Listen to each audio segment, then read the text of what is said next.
Hello মরিনার্স। যখন আমরা একটা প্লেয়ারকে ক্রিটিসাইজ করি কারণ সে আমাদের এক্সপেকটেশনে পারফর্ম করতে পারে না, এটা আমাদের কর্তব্য যে আমরা তাকে অ্যাপ্রিসিয়েটও করি যখন সে এক্সট্রাঅর্ডিনারি পারফরমেন্স দেয়। আর আজকে আমি ঠিক ওটাই করতে চলেছি।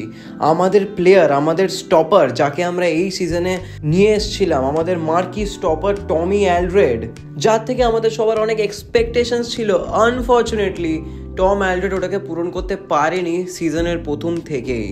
ওর পারফরমেন্স অনেকটা ল্যাকলাস্টার ছিল, ডিফেন্ডিং স্টাইল, ওর পজিশনিং একদমই ভালো ছিল না। প্লেয়ার ওর পাশ দিয়ে কেটে জাস্ট চলে যাচ্ছিলো, এমন মনে হচ্ছিলো যেন ওখানে জাস্ট কোনো একটা র্যান্ডম ছেলে দাঁড়িয়ে আছে যে ডিফেন্সের ব্যাপারে কিছুই জানে না। কিন্তু এখন প্রায় 6 মাস আমাদের কলকাতায় আসার পর, মোহনবাগান ক্লাবে ট্রেনিং নেওয়ার পর, টম অ্যালড্রেড ফাইনালি দেখাচ্ছে যে ওকে কেন নিয়ে আসা হয়েছিল আর ও কোন লেভেলের স্টপার। যখন আমাদের কাছে সুভাশিস আর অ্যালবার্তো রদ্রিগেসের মতো মেন প্লেয়ার্স ছিল না মাল্টিপল টাইমস ইয়েলো কার্ড দেখার জন্য, সেখানে Tom Aldred no nonsense defending করে দেখালো। আর শুধু তাই না, টম অ্যালড্রেড পুরো ডিফেন্সকে লিড করলো, যেখানে আশিস রায়, দিব্যেন্দু আর তার সাথে আশিক কুরুনিয়ান ডিফেন্ডিং করছিল লেফট ব্যাকে। সেখানে টম অ্যালড্রেড চার্জ নিল, আর ও যে একটা সিনিয়র প্লেয়ার এই টিমের, আর ও যে একটা ডিফেন্সিভ লিডার, ও এটা পুরো শো করলো।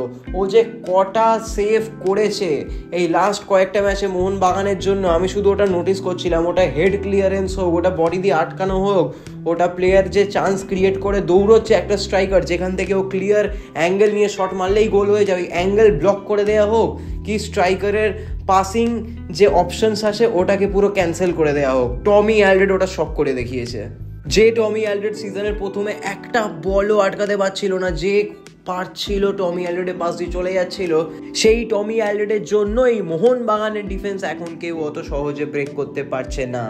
আর যখন টমি অ্যালড্রেড, আলবার্তো রদ্রিগেস আর সুভাশিস এই তিনজন আবার একসাথে খেলবে নেক্সট ম্যাচ থেকে, তখন কিন্তু আমাদের ডিফেন্সিভ ওয়ালটা অনেক ডেডলি হয়ে যাবে। আর অপোনেন্টকে অনেক চিন্তা ভাবনা করতে হবে যে কি করে আমাদের ওয়াল ব্রেক করা যায়, কারণ ইজিলি তো এই ওয়াল তখন ব্রেক হবে না।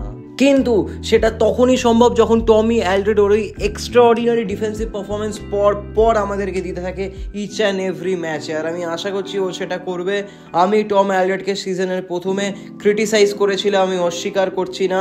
আমার প্রাণ হচ্ছে মোহনবাগান। যে মোহনবাগানের জন্য ভালো করবে তাকে অবভিয়াসলি ভালো করব।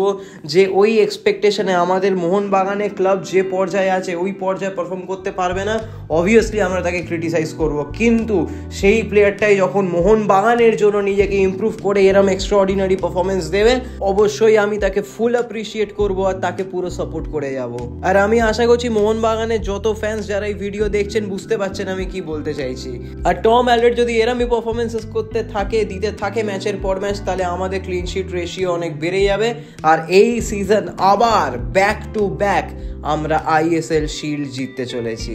তো টম অ্যালড্রেড যেন এরমই এক্সট্রাঅর্ডিনারি ডিফেন্সিভ পারফরমেন্সেস দিতে থাকে আর আমরা আবার আইএসএল শিল্ড জিতি। আর আপনার যদি ভিডিওটা ভালো লেগে থাকে তাহলে ভিডিওটাকে লাইক করুন। আর আপনার এই নিয়ে কি মতামত আপনি নিশ্চয়ই আমায় কমেন্টে জানান। আর until next time, thank you for watching. জয় মোহনবাগান।